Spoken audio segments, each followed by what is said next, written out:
The title leaves little time left and absolutely no margin for error, which does explain a mix of expectancy and tension around the stadium for a game which in current form ought to be a formality for Celtic, but in these circumstances will be regarded, I'm sure, as something of a cup tie.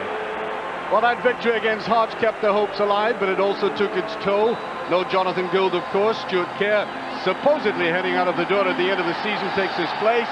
Jackie McNamara is out with a knee injury, but back in is Johan Mjallby, who missed the last couple of matches and perhaps a wiser man after suspension. Well, Motherwell have only won once in the last 7 games here, and at Celtic Park they've recorded just 1 win in the last 9 meetings. So they brave it out today with a side which is minus Tony Thomas, sent off last week, replaced by Michael Doesburg. And John Spencer is really back on form, having scored a delightful goal last week, and like Andy Goram, of course, his ex-Ranger. And the referee, Jim McCluskey, who will firstly summon the incident.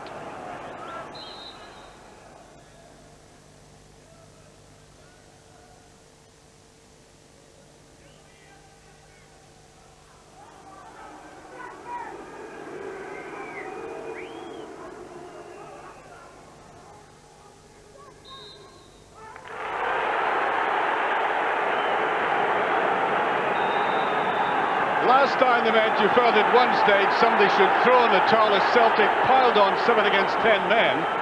But in fact, looking back on that, Motherwell actually played some very good football that night. However, that's like telling the supporters that the band was in tune as the Titanic went down. And with Celtic having scored 28 goals in the last 8 games, they're not going to be in the mood to offer life belts to the opposition today. There's a little nervy jab back at a man who is going to have a fair roasting all afternoon. Frankly, he is of the sanguine character not to be too perturbed about all of this.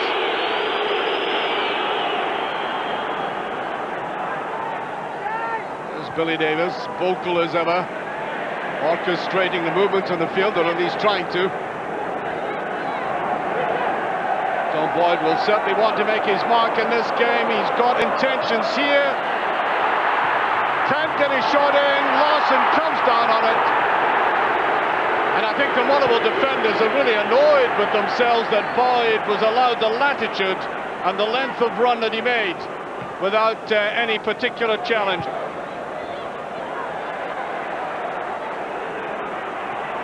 That's well done there and hooked away by Burley. Brannan, back to McMillan. There's Goodman in. Tom Boyd right in the middle there. McMillan doing a lot of probing, as I said he might do. There's a touchdown to Goodman. Too many Celtic bodies round that though. And Celtic trying to counter-attack, and it could be successful. Wieghorst on the left. Viduka going right through. He might go right through in his own. Good coverage by the Motherwell defence there. They got back very quickly. Here's Larsson, corner kick. And really, Motherwell have been put under pressure as a result of themselves advancing downfield and leaving themselves exposed to this burst. So, all the big men in for this again. Wieghorst adding to that dimension of height that they have in there. The likes of Riseth and Mjallby, and Andy Goram getting the touch. There's a great save by Johan Larsson. Ought to have put that away. Wonderful save by Goram. But you would have expected Larsson to bury it. Now the ball coming through a rock of players. It was always going to be very difficult, but he's always a great line, instinctive goalie.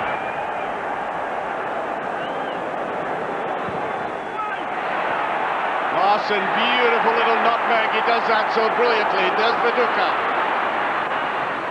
Riseth advancing. In came Larsson, and now Celtic turning the screw. Here's the test as Mjallby goes up there. Goram again with a touch. Motherwell player lying down there. The referee waving play on. Doesburg, who's down, feels for a handball there, but The referee considers it was accidental, and now the physio can't come on. And the most intensive pressure of the game so far released by Celtic in the last couple of minutes. And there the ball coming in again. Loud claim for the penalty kick. And the referee looking at it, 4 square, turned away.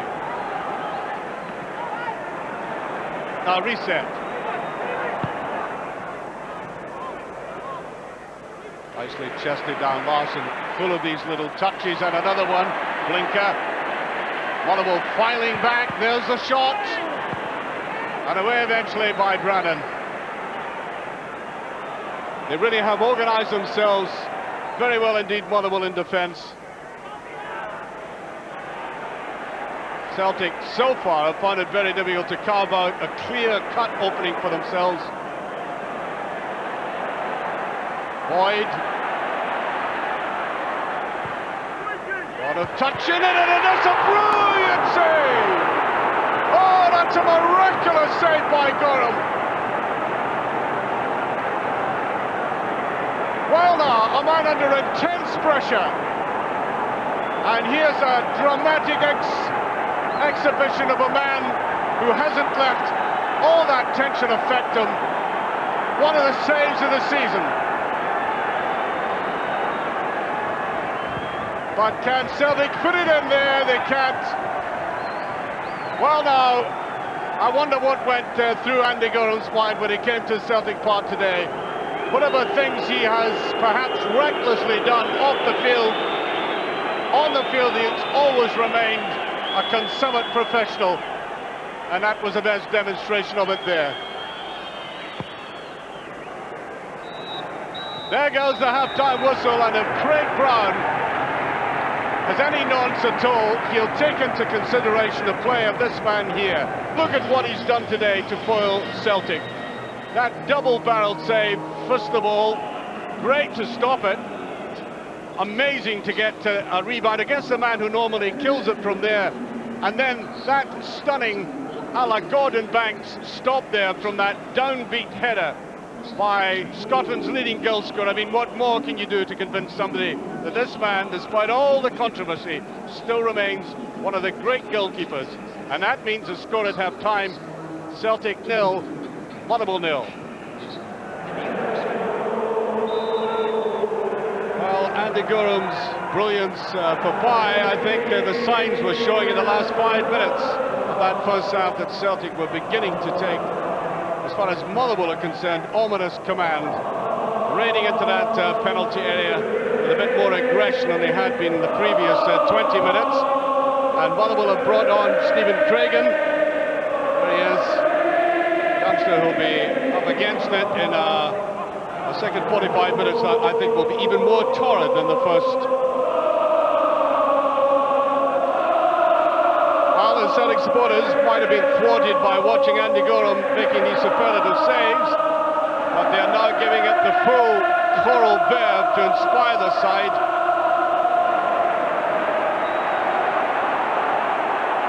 Because plenty of determination in this run. And he changed his mind slightly. Burley tried to play that back, Viduka. And Celtic now playing with the verve and determination they showed in the first 10 minutes in the first half. Riseth. And it clips the bar. Goram had absolutely no chance with that one. Well, the big fellow has been playing at the back, and he decided to make that run forward here. He could have played it to the side, judged it well, and look, scrapes the paintwork off the wood.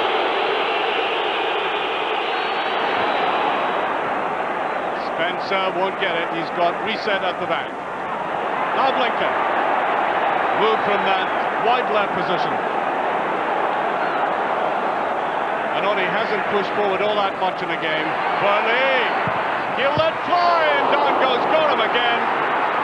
And I think he's angry with his defence and allowing that free path in for Burley, who, as we all know, can hit them very clinically from just about there.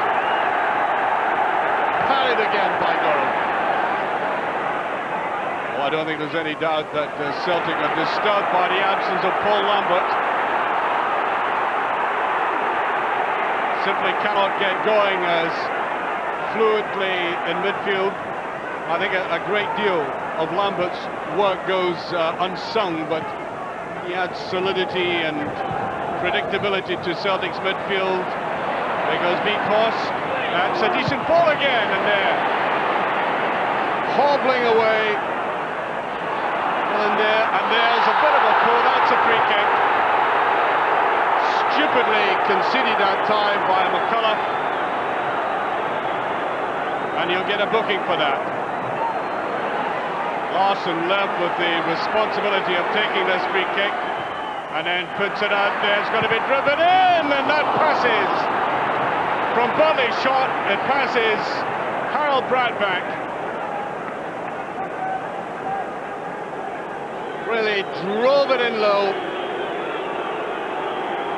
And Blinker coming on the tail end of it as well.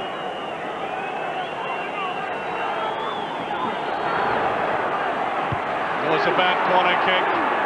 Ought to have been more pressure on the Motherwell defence.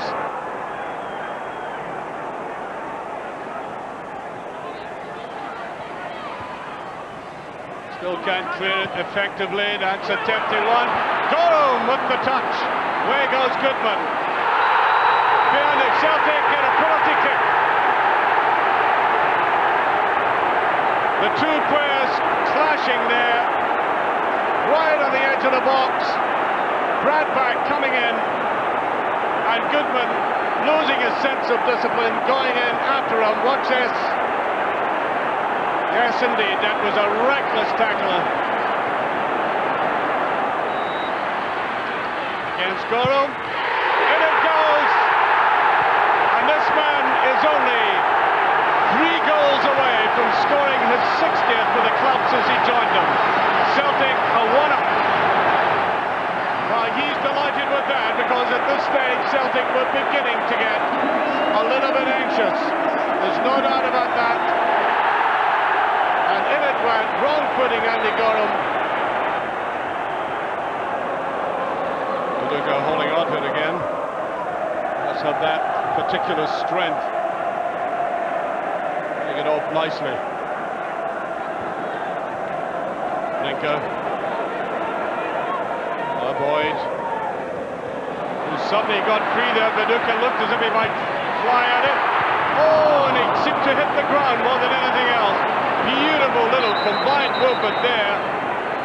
And for the first time in the game, these two really combined.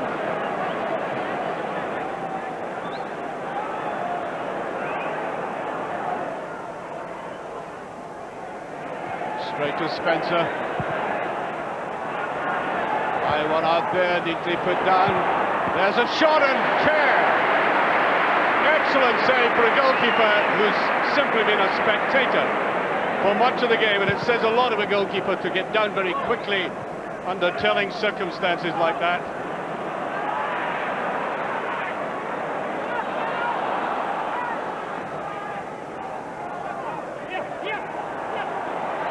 Nicholas.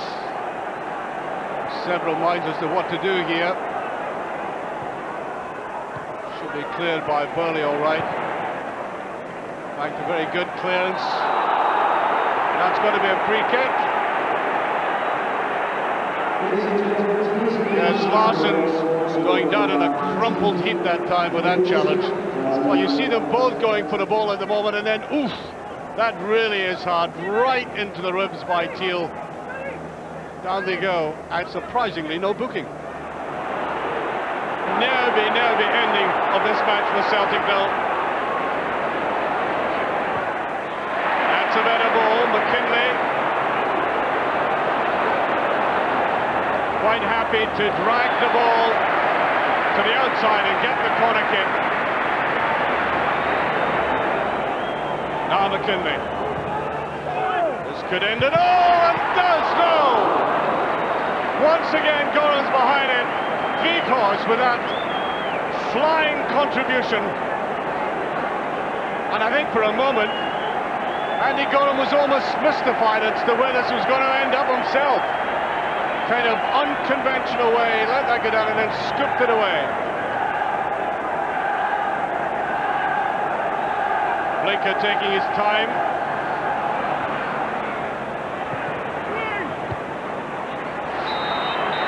And there goes the final whistle. That, in the background, is not just a royal celebration, but of relief as well, because although Celtic dominated this game and the goalkeeper, Struka, had hardly anything to do, there was that nervy last 5 minutes when Motherwell forced a couple of corners. But the two men, I suppose you have to mention Andy Goram for making it only 1-0. It could have been infinitely more. His brilliance in the first half was there for all to see, with all sorts of difficult saves, and then some more in the second half. But the whole game hinged on an incredibly stupid attempt by Goodman to challenge for a ball. The penalty kick rightly awarded, and up came Henrik Larsson for that goal there. Motherwell fought to the very end, mostly a defensive performance, and even though it was a narrow result, Celtic deserving to be victors by 1-0.